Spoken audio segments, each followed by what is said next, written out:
রাসূলুল্লাহ সাল্লাল্লাহু আলাইহি ওয়াসাল্লাম কি চুল কাটে নাই? রাসূলুল্লাহ সাল্লাল্লাহু আলাইহি ওয়াসাল্লামের প্যান্ট ছিল টাকনোর উপরে। আপনি কি করতেছেন? আজকে তামিলনাড়ুর মুভিগুলো, বাংলাদেশে একসময় আমরা দেখেছি, আমরা ছোটবেলায় মানুষ যখন কোনো পোশাক ছিঁড়ে যেত সেটা সেলাই না করা পর্যন্ত পড়তো না, লজ্জা করতো, ছেঁড়া দেখলে শরীর দেখা যাবে।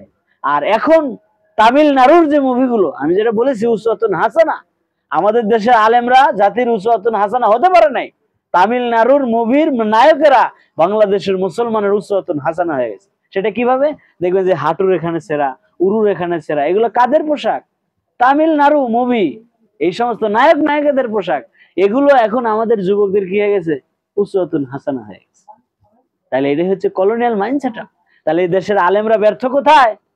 এই যে ব্যর্থ দেখাই দিলাম। কারণ আলেমদেরকে ফলো করে জনগণ চলতেছে না।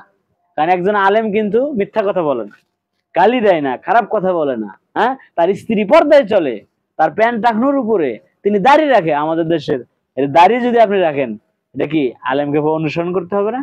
উসওয়াতুন হাসানা। তাহলে এই দেশের আলেমরা ব্যর্থ কেন? কারণ আমি তো বলিনি যে সবাইকে আলেমের কথা শুনতে হবে, এটা আমি বলিনি। আমি বলছি তুমি 40 বছর একটা মসজিদে ইমামতি করলে, আশেপাশের 20 জন 50 জন যুবক তুমি কেন তৈরি করতে পারলে না যারা দিনের জন্য কাজ করবে? তুমি আশেপাশের গান বাজনার বাদ্যযন্ত্রগুলো কেন বন্ধ করতে পারলে না মসজিদ কেন্দ্রিক? এটার অর্থই হচ্ছে আলেমেরা এদেশের জাতির জন্য উসওয়াতুন হাসানা হতে পারে। তাহলে যে হাদিসটা আমি বলছিলাম, রাসূলুল্লাহ সাল্লাল্লাহু আলাইহি ওয়াসাল্লাম আরেকটু ভয়ঙ্কর কথা বলেছে। সেটা কি? রাসূলুল্লাহ সাল্লাল্লাহু আলাইহি ওয়াসাল্লাম হাত্তা ইন কানা মিনহুম মান আতা উম্মিহি আলানিয়াতান না কানা ফি উম্মতি।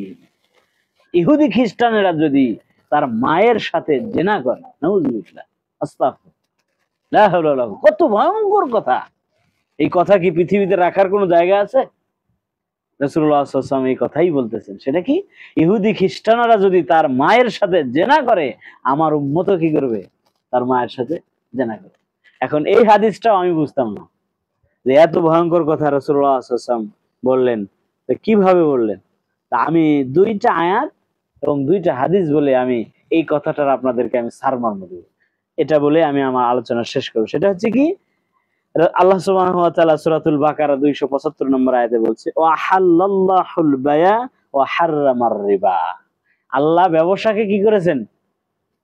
হালাল করেছেন, এবং সুদকে কি করেছেন? হারাম করেছেন। তাহলে এটা কিন্তু একটা আল্লাহর বিধান, এটা বিধান না, আল্লাহ বিধান দিয়েছেন। আমি না খেয়ে মারা যেতে পারি, আমি অসুস্থ হয়ে মারা যেতে পারি, কিন্তু সুদ খাওয়া কেন? এটা আল্লাহর বিধান, এটা আমার পরীক্ষা। তাহলে এটা অপশনটা গেল। এটার সাথে আমি একটা হাদিস বলবো। রাসূলুল্লাহ সাল্লাল্লাহু আলাইহি ওয়াসাল্লাম বলছেন যে দিরহামু রিবা ইয়াকুলুর রাজুলু আহুম ইয়ালামু আশুদ্দা মিন সিত্তাতিন ওয়া সালাসিনা জিনাতান। কোন ব্যক্তি যদি 1 টাকা সুদ খায়, কয় টাকা? 1 টাকা সুদ খায়, তাহলে সে তার মায়ের সাথে 36 বার জেনা করলো। 1 টাকা সুদ খেলে সে তার মাকে কয়বার বিবাহ করলো? 36 বার বিবাহ করলো। রাসূলুল্লাহ সাল্লাল্লাহু আলাইহি ওয়াসাল্লাম আরো একটু সহজ করে বলতেছেন, আর রিবাউ সাবউনা হাওবান, সুদ এমন একটা পাপ, এর দরজা রয়েছে 70টা। তার মানে 70টা দরজা যদি একসাথে খোলা হয়, তা আপনি কয়টা বন্ধ করবেন? এই যে রাসূল সাল্লাল্লাহু আলাইহি ওয়াসাল্লাম বলছেন, আর রিবাউ সাবউনা হাওবান, সুদের যত পাপ রয়েছে এর পাপের দরজা কয়টা? 70টা। সর্বনিম্নটা বলতেছি, কি বলতেছি? 70টা পাপের সর্বনিম্ন, যেটা আপনার কাছে সর্বোচ্চ মনে হবে, অথচ রাসূল সাল্লাল্লাহু আলাইহি ওয়াসাল্লাম এটাই হচ্ছে সর্বনিম্ন।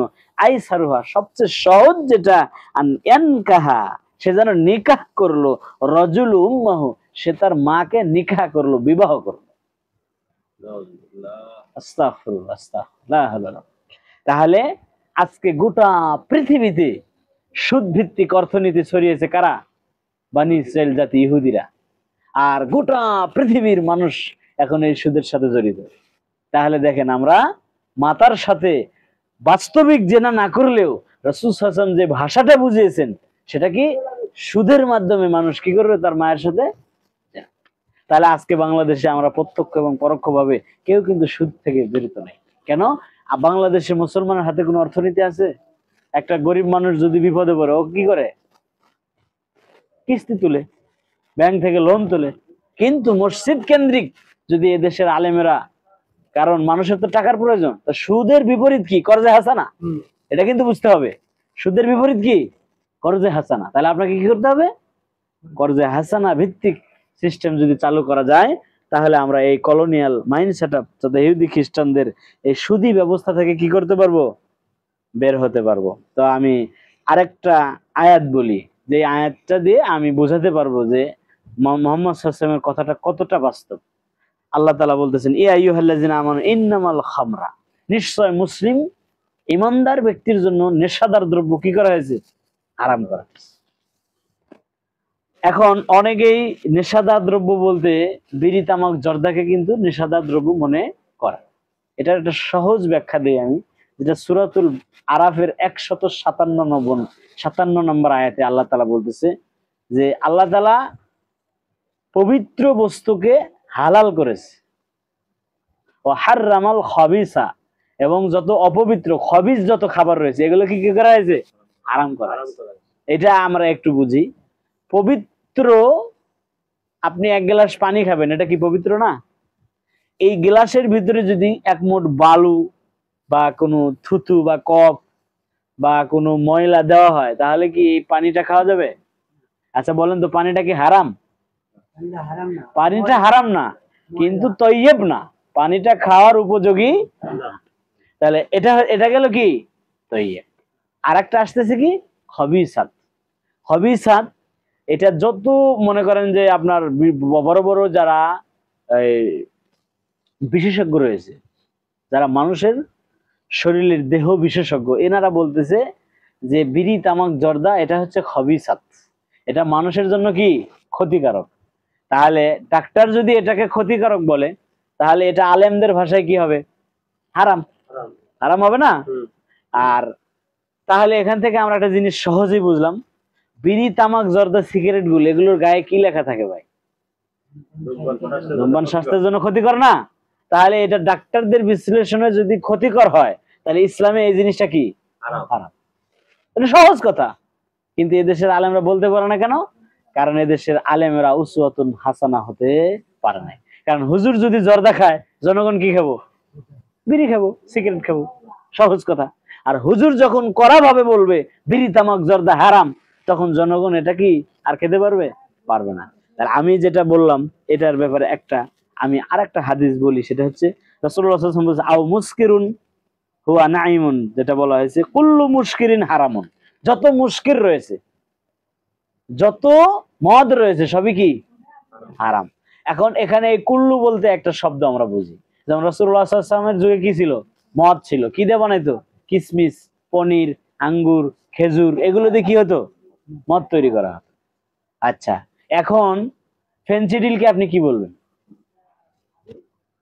ফেন্সিডিল, ইয়াবা, হায়াগ্রা, গাঞ্জা, এগুলি কি করেন? হাদিসে আছে না।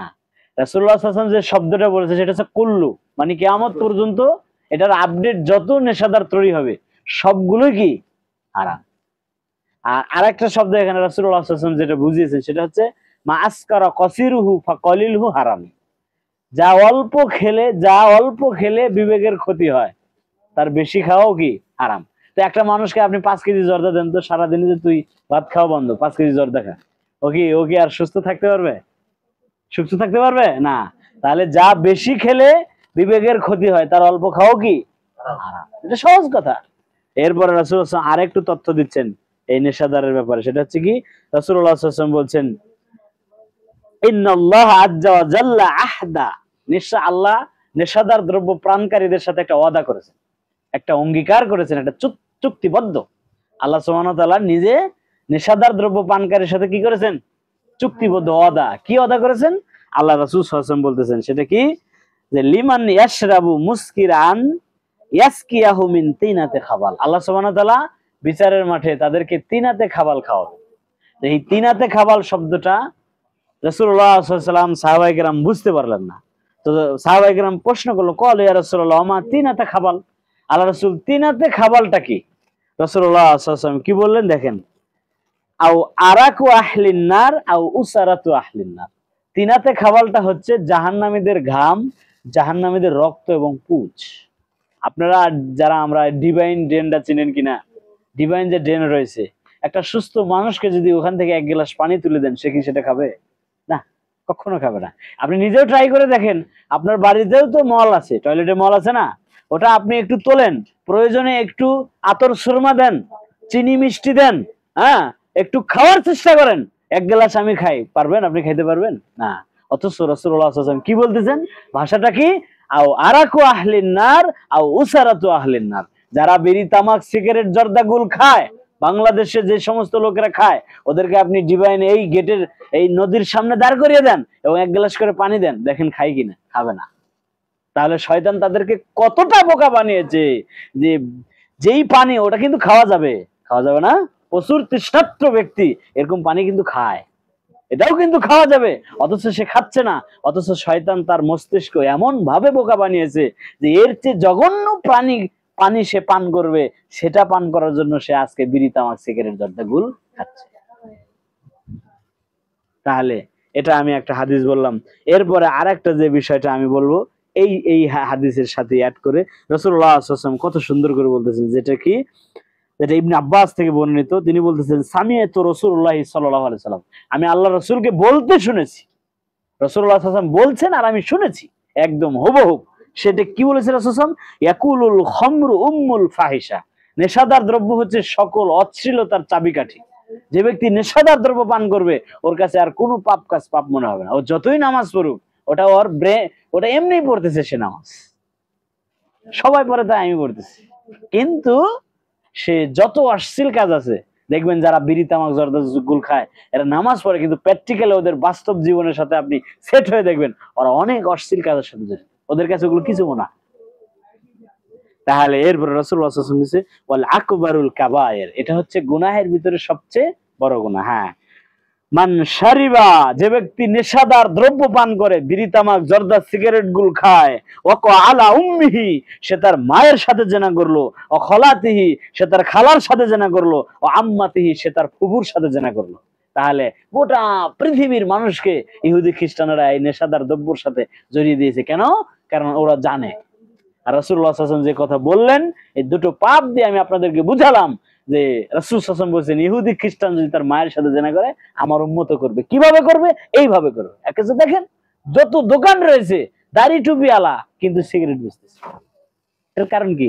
গোটা পৃথিবীতে মানুষ নেশাদার দ্রব্য নিয়ে ব্যস্ত।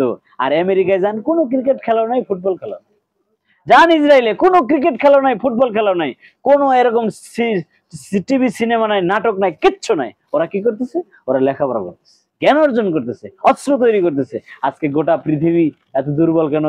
ইহুদি কয় কোটি দি ভাই? 1 কোটি, সর্বোচ্চ 1 কোটি হয় নাই, 90 লাখ প্লাস। অথচ গোটা পৃথিবী তারা কাঁপাইতেছে। যখন সিরিয়া থেকে বাশার আল আসাদকে উৎখাত করা হলো, 1000 হামলা করেছে, পৃথিবীর কাউকে ওরা জিজ্ঞেস করে। এখনো সিরিয়াতে গন্ডগোল ওরা লাগিয়ে দিয়েছে। কেন? সিরিয়া সহি আকীদার লোকজন দখল করেছে।